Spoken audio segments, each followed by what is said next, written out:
Hi, Gene Burnett from GeneBurnett.com, back with another little Tai Chi tip. The style that I do is called the symmetrical Yang style of Master Chung Da Chen. It's sometimes called the double Yang style.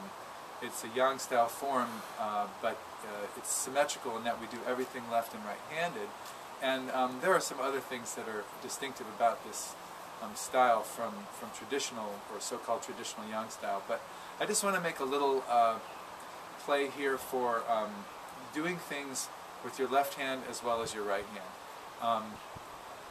Whatever your dominant hand is will always be your strong hand. It'll always be your best hand. But rather than thinking of trying to make them equal, at least make them more equal so that you're not at a loss should something happen to your main hand. In our style, we do everything left and right-handed. So if we're punching right-handed, we punch left-handed. We work on that, try to get the same feeling on both sides, or at least close.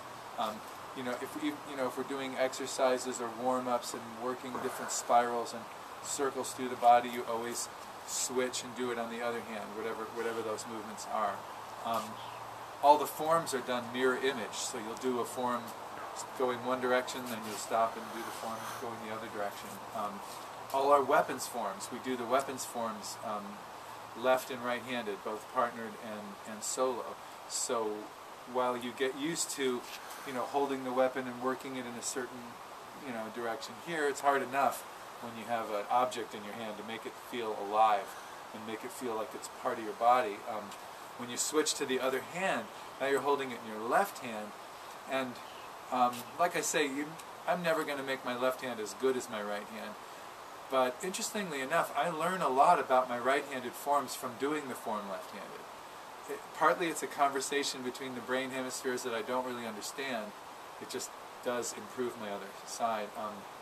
But also I think sometimes in order to do a form left-handed, you have to think it out in a certain way, and sometimes you have to understand what you're doing better. You might have to go back to the right side and go, what am I doing there? Oh, I'm doing this, and then translate it over to the other side. It can really improve your work with your regular hand to do it lefty. So I think it's a great idea. I taught myself to throw left-handed, like to throw a frisbee left-handed and to throw a ball left-handed, and that was really fascinating because I'd be out there throwing right-handed, and you do this since you're a little kid, it's no big deal.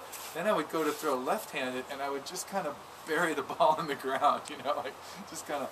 And I realized, oh, the release point is suddenly really important. You take it for granted on your dominant hand.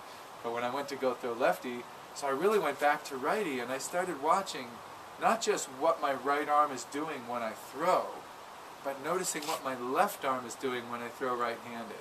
So my left arm leads the way, and it counterbalances that. So the left hand counterbalances the right. So when I went to go lefty, I would let that right hand come up in front of me and throw. And I'm like, oh, okay, I see. This hand is important to make this happen. And then it was just a question of honing the release point. The interesting thing about our hands is that one is usually subservient to the other. If you watch yourself doing dishes, for example, is a great idea. Next time you do some dishes, watch yourself do it. And you'll notice that, let's say you're right-handed, your right hand is doing the work, the scrubbing and the main thing, but the left hand is doing all these little support movements that are very subtle to angle the plate just right and to make sure that the work is done most efficiently. If you look at what your left hand is doing while you do the dishes, you'll realize, wow, your left hand actually has a trickier job.